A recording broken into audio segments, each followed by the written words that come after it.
to the media news. I'm Olubumi Ajiboye. The federal government says it will spend a total of 3.3 billion naira on former heads of state governments and its ministries, departments, and agencies in 2023. This is contained in the 2023 appropriation bill passed by the National Assembly as several benefits to retired heads of government agencies and parastatals, which will cost the country 1 billion naira, while the entitlements of former presidents and heads of state and vice presidents alongside chief of general staff is allocated 2.3 billion naira. The 2023 budget is the eighth and the last to be presented by President Muhammadu Buhari and the last to be passed by the 9th National Assembly. Meanwhile, the federal government proposed a total of 470 billion naira for revitalization of tertiary institutions and upgrade of university lecturers' salaries.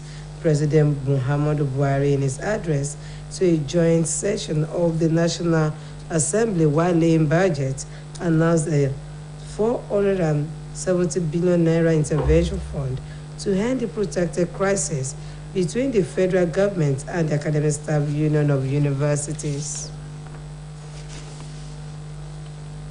Meanwhile, the federal government has said that it will not review the salaries of public and civil servants.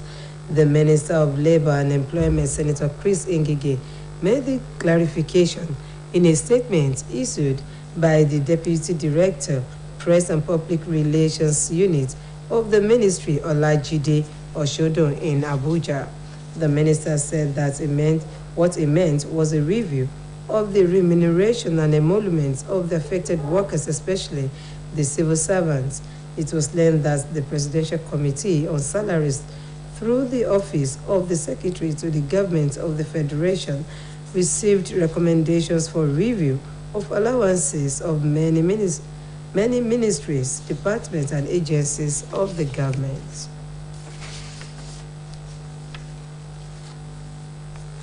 Osho State Deputy Governor Prince Kola Adewusi has said that problems created at the Ministry of Water Resources and Energy are not by the civil servants but the political class, which will be solved in no distant time. Prince Adewusi made this known at the continued briefing session with the Osho State Water Corporation, Ministry of Water Resources, Rural Water and Environmental Sanitation, and the Ministry of Water Resources and Energy. Said Adiboja reports.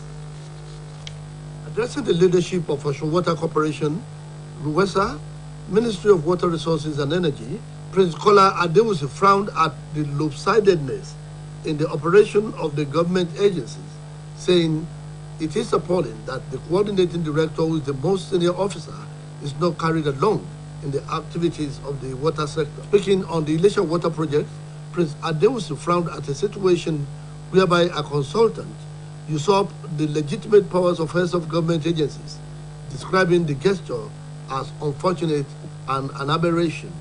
He called for synergy between the ministry and Water Corporation for effective performance. Earlier, the coordinating director of Ministry of Water Resources and Energy, Engineer Isaac Babalola, explained that his involvement in the core activities of the ministry is low, as the commissioner and other political heads only advise him on budget-related issues.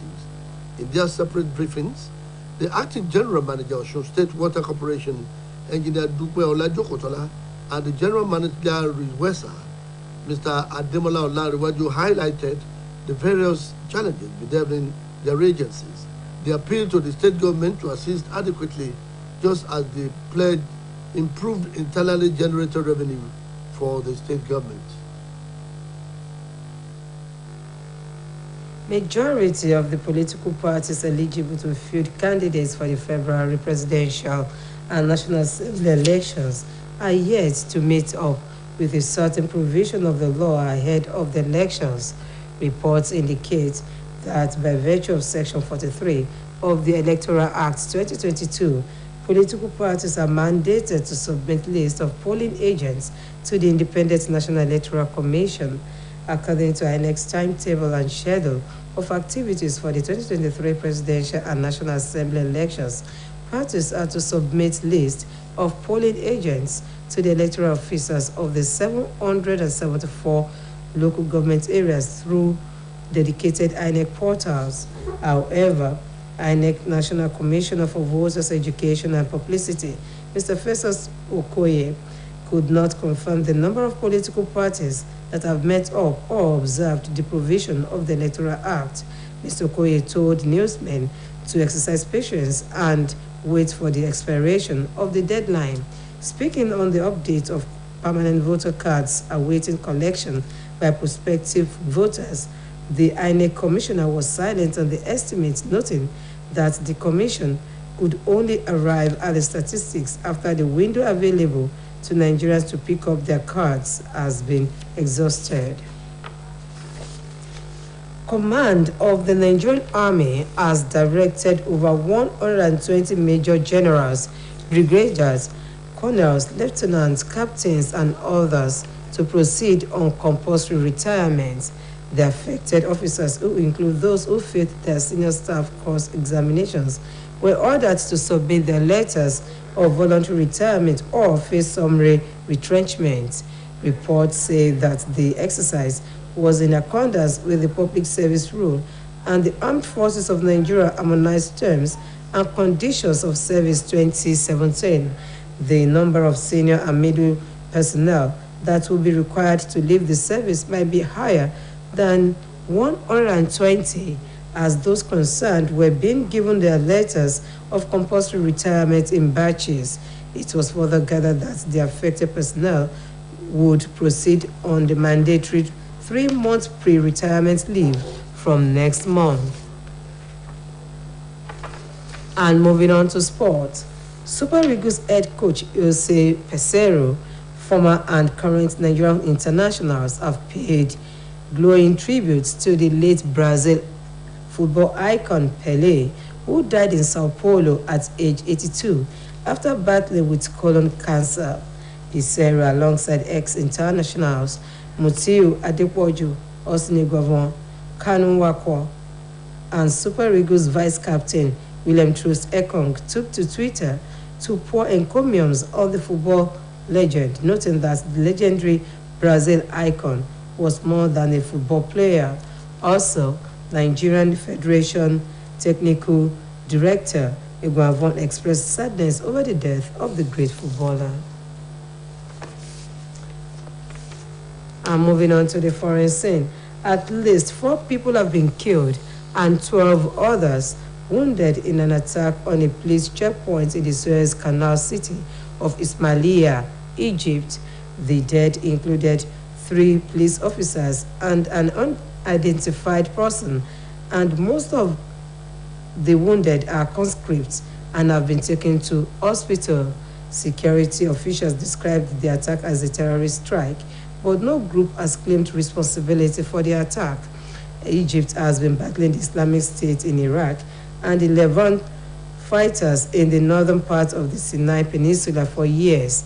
The security forces have launched a wide-reaching campaign seeking to root out members of armed groups in Sinai, parts of the Nile Delta, and deserts along the country's western border with Libya.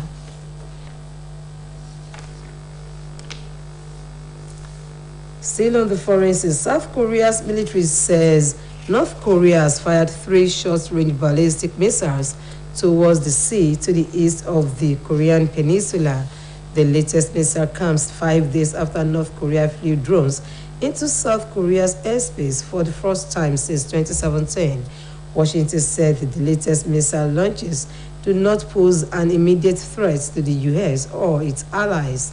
The 3 short-range ballistic missiles were fired from North Gyeonggi province, south of the capital Pyongyang. North Korea's ballistic missile launch is a grave provocation that undermines peace and stability on the Korean peninsula, as well as the international community, despite North Korea launched more missiles than ever before this year. It will be recalled that the U.S. and its Asian allies imposed sanctions on 3 senior North Korean officials associated with the country's recent missile test. Relations between North and South Korea have deteriorated since South Korean President Yoon Suk-yeol's conservative government took office in May, promising a tougher stance towards Pyongyang. And that ends the media news on OSBC TV. It was edited by Adibari Jumakinde. Do join us at 5 for the evening news. Good afternoon.